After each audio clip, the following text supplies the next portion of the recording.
This is going to be a very different Pixel 9 Pro XL video. Okay, firstly, excuse this. I've just got back from China. So I've literally, about an hour ago, got home from Heathrow. I've been... Heathrow? I can't talk. Keep that in. No, I'll just keep all that in. Who cares? Basically, I'm very tired, incredibly tired. I've been away for about a week on the other side of the world, so I'm very jet lagged. I'm also very, very behind with my Google Pixel 9 Pro XL video. The reasons for that I'll come on to in a moment, but I wanted to set that baseline for this video, which is that I'm very tired and anything could happen, basically. Normally, with any kind of smartphone, or in fact, any review on this channel, any video on this channel, I normally have a whole bunch of bullet points that I read from, and they're very structured, and they normally link to a blog post that I've written about the same product. That hasn't happened this time around, again, for reasons I'll explain in a moment. And for that reason, I've literally just put down about 7 bullet points that I want to go through today. Now, part of the reason for this is that you've probably watched every other Google Pixel 9 Pro XL or whatever video that's already out there, because there's loads of reviews. There were loads of embargoed reviews that came out, and people have got ahead of me and they've put out their thoughts. So I'm not going to sit here and go through all of the features, demonstrate all of the AI stuff, because you can find that elsewhere. I think what would be a lot of fun today for you would be to watch me struggle through this unboxing video and first impressions video while I waffle on about my thoughts on the Pixel line as a whole, and again, why this is late. So I will occasionally have to look over here, one, to keep myself awake, but all... Oh, honestly. So yeah, basically I'll need to keep myself awake by looking at this screen over here to remind myself of what I need to talk to, so bear with me. If you're still subscribed, thank you so much. If you haven't subscribed yet and this looks interesting, make sure you hit that button. Okay, so we've done the state of me, which is, you know, my jet-lagged appearance. Next up is my history with the Pixel lineup. So I've put them all here. This is, I think, all of the Pixels that I have. The first one that I ever used and owned, really, and bought myself was the Pixel 4a. Had to think then. The Pixel 4a, like I said, I bought this myself, and it was just an absolute revelation in terms of a phone that cost, I can't think how much it was it 350 quid? Not very much money at all, and it was just beautifully amazing value for money. You know, the performance, the camera system. It was my first proper experience of a Pixel camera system, and it was just amazing. Yes, it's plasticky, yes, it's not waterproof, yes, there's lots of other issues with it, I'm sure, but it's quite an old phone now, it's about 4 years old, but it really turned me on to Pixel. I loved it. And then, well, Pixel got in touch themselves, and I struck up a bit of a relationship with them where they could send me stuff before it was announced. Not before it was announced. Yeah, before it was announced. Embargoed stuff, basically. And it started with the 7 Pro, and this, I need to get this right, don't I? 7 Pro, I think I can do this, and the 7, the regular 7. I actually made the 7 Pro my smartphone of the year for the year that this came out, and I'm not going to Google it. Was it 2 years ago? I went to London, I took it there, and I did some photography tests with it and stuff, but overall, I just loved everything about this phone. The design, the price, I thought against the iPhone was just smashing. I never say smashing. Where's that come from? Jet lag's an amazing thing, isn't it? And then we had the regular 7, which was almost just as good, bar a few design tweaks and a few, the differences with the camera system. They carried on sending me stuff. They sent me the Pixel Fold, which I to this day I still believe has, it's almost there in terms of the front display. None of these are charged, by the way. I can't turn any of these on. The front display is a bit too wide, but it's wider than the Fold, than the Galaxy Z, and we do say Z, the Z Fold 5, 6, 4, 5, 6, all of them basically. They've just about basically got the width of the front display bang on compared to a lot of the competition. And yes, again, lots of issues with it. It doesn't open flat, it kind of opens like that. But this was, and it has massive borders, huge bezels on the internal display, but I loved it, and I didn't make it my phone of the year, but I did give it some serious props, as the kids say. I was very, very impressed with it. And then I won't go through all of these, obviously, but we had the 7A, the 8 Pro, and the regular 8. Then we had a mint green 8 Pro came out of nowhere. Like, they sent me that as well. All of this stuff, excuse the traffic driving past. We normally cut that out. We won't bother in this one because this is a very rough and ready video. All of this stuff, apart from the 4A, was sent to me by Pixel, and it's a very privileged position to be in, and it means I can get stuff in front of you guys as quickly as possible. That's the most important thing about this. It's not just about getting views and clicks and likes and new subscribers and all that sort of stuff. It's about getting things in front of my audience as quickly as possible, because that helps me grow this business. It's what I do. We still buy a lot of the stuff that you see on this channel. Most of the Apple stuff, not all of it, but most of it is purchased, for instance. But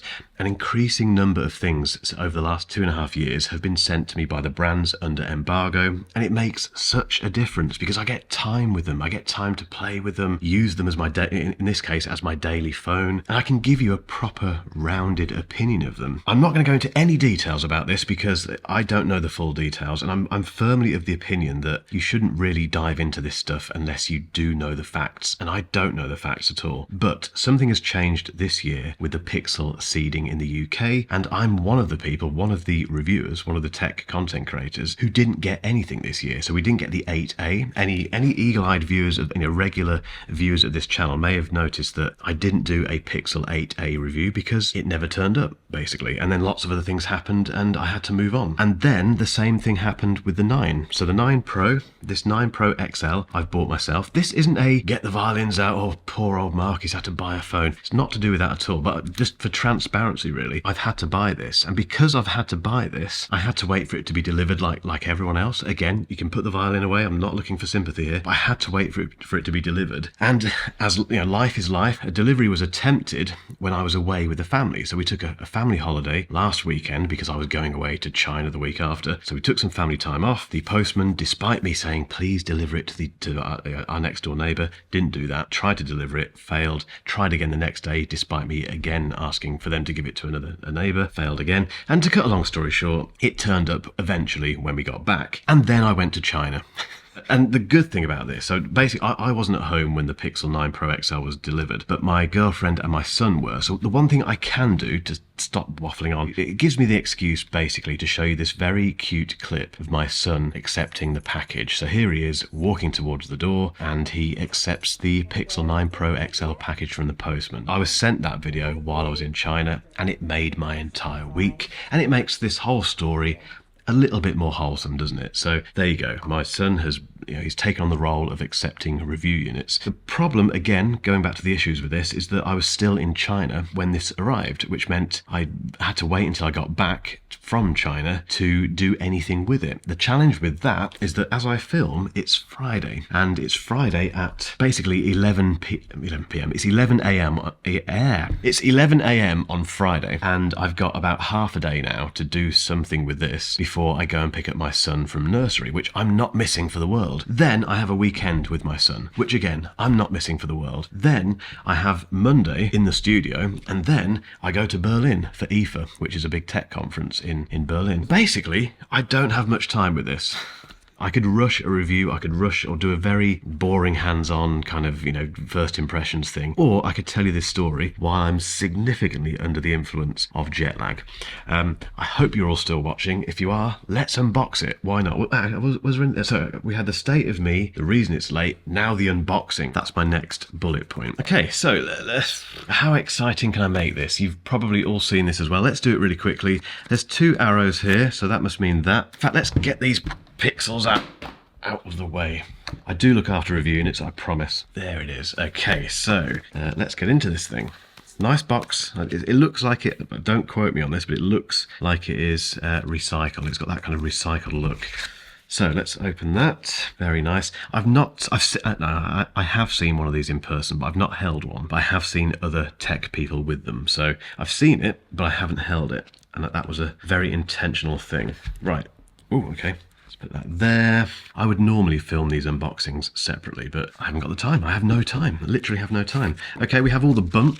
Why do they still give us all this? There's so much stuff in there. Then we get obviously the SIM card tray thing, the tool. Right, let's get onto the phone. Let's get onto the good stuff. I went for the XL. So now we have a confusing Pixel lineup at the moment. I was looking at this a moment ago. So let's just very quickly go through the lineup. At the moment, at the time of filming, at the end of August 2024, on Google's own website, you can still buy the 7A, the 8A, the 8, and the 8 Pro, and the 9, and the 9 Pro, and the 9 Pro XL, and the 9 Pro Fold. And yes, I am getting the Fold. That's coming.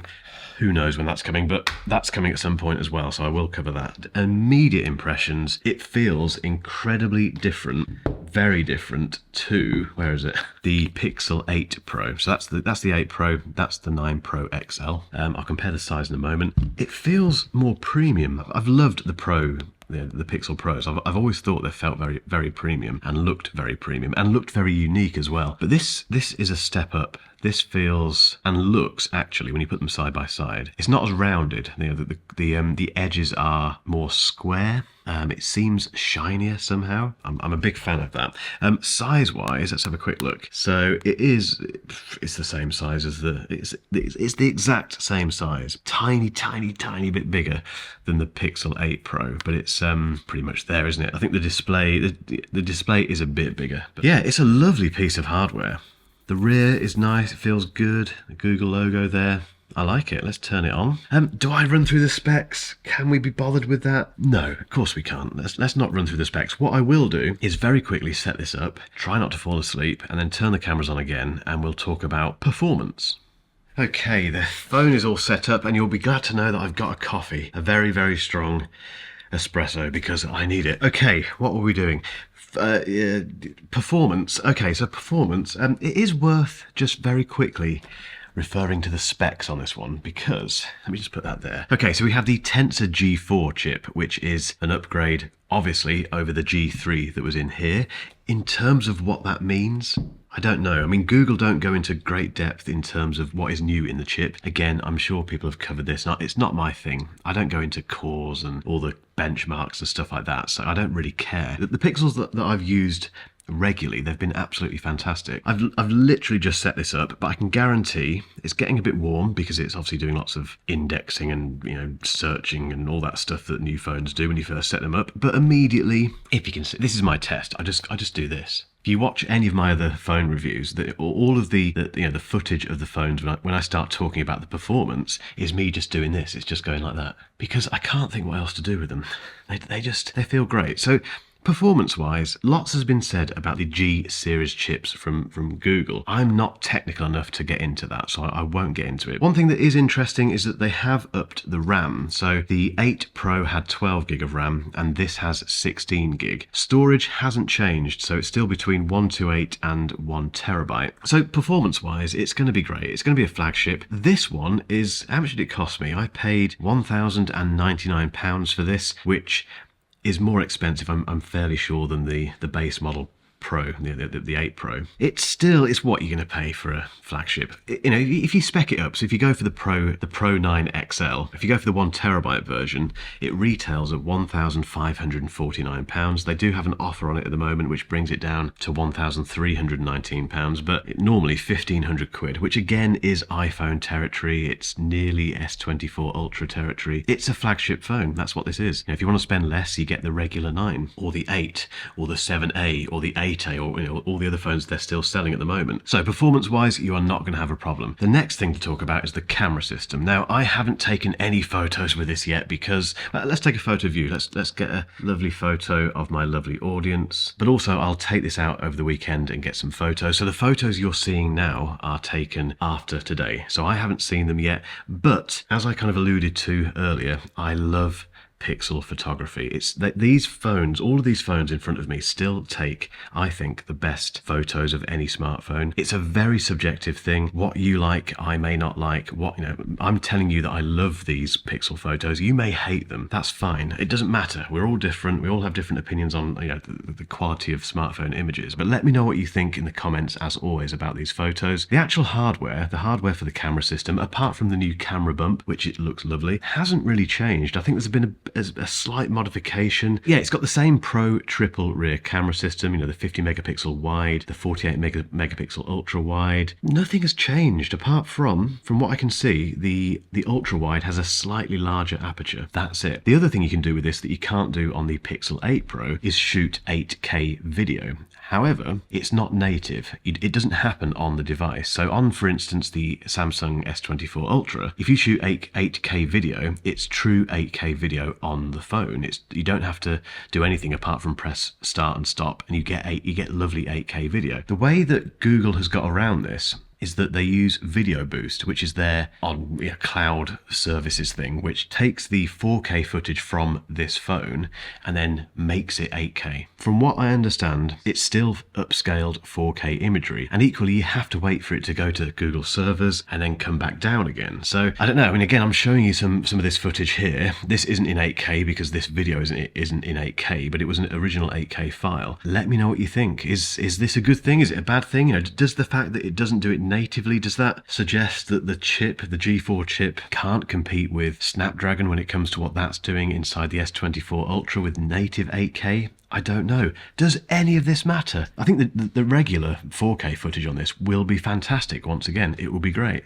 So the camera system, great, fantastic. Answering the question who it's for, that's the one, that's my penultimate bullet point on this list. I think if you are not bothered about the iPhone, if you're not in the Apple ecosystem, because if you are, then you're not going to buy one of these at all. But if you're not in that, and equally you're not that fussed about Samsung, or you've got something against Samsung, you just don't like Samsung devices or Samsung as a company, and you're not tempted by the other brands, some of the Chinese brands like Honor and those guys, OnePlus, etc.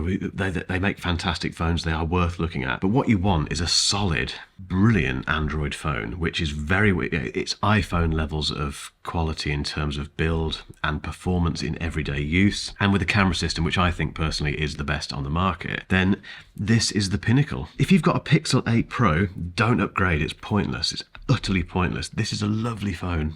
If you've got the 7 Pro, this was my phone of the year 2 years ago. I can't see the point in upgrading personally, unless you've got problems with this one. Yeah, if you're new to the Pixel line, this is a good time to get involved. It really is. I'm not switching to this. This will not become my phone. I'm still with the Z Fold 6 at the moment, but it's great. And it's got all the AI stuff, which I haven't talked about because I haven't got time. We all know what that's about. There's loads of stuff. It's got Gemini built into it. Obviously, Gemini is very good. I've been using Gemini on my Samsung devices, and it's fantastic. So you've got all that stuff built into it as well. You've got that photo thing where you can have a group photo and then insert someone who wasn't in the original photo. All that's brilliant, fantastic. It's a very, very good release, this. The last bullet point goes back to why this review is late, and I'm not going to sit here and say, oh, I don't want to work with Pixel anymore. I don't care if they don't want to talk. I'm not doing that because that's called burning a bridge, and I'm not doing that. I'm not blaming anyone for what's happened this year in the UK with the Pixel seeding, because who knows? There's so many different factors involved. But this is just a bit of a plea. Consider this a request for you guys in the comments, the people who, if you're still watching now, you must like this channel, because why on earth would you still be watching this video? If you are still watching this video, just very gently say, I won't put words in your mouth, but something along the lines of, it would be great if Mark could still get the Pixel devices as part of the seeding program. Please, pretty please. It's something really nice, just really nice, because there's a lot of people shouting about this at the moment, and I think it's nice to be nice. The other thing to kind of look at this video as is a bit of an email to Google. Pixel, I love your phones. Genuinely, I'm not just saying this for any other reason apart from the fact I genuinely love your phones. We just need them in front of the audience as quickly as possible, because I know a lot of my audience like them as well, and we want to show off this stuff, you know, not me being jet lagged and weary and a little bit grumpy and confused. I'm going to stop this video now, guys. Honestly, if you've got this far, this was a real test for you. A real test for me, trust me, but an even bigger test for your retention. Thanks so much. And if you have got this far, and if that means you've enjoyed it, then please give it a thumbs up. If you haven't subscribed yet, please do. As I mentioned earlier, I am getting the Pixel 9 Pro Fold as well. That is coming, I think, next week. And then we're into iPhone season, and then there's loads of other stuff coming as well. So there's no end of videos coming to this channel of some very exciting new tech. So if you haven't subscribed yet, please do. I promise if you're new to this channel and you're still here somehow, Most videos are far more organised and professional than this. They're not professional, they're just a bit better. Anyway guys, thank you so much, and I'll catch you. In fact, I'll leave a link at the end of this video to a video that is better than this, so you can see that this channel makes some very good videos. But in the meantime guys, take it easy. I'm off to bed. See you later.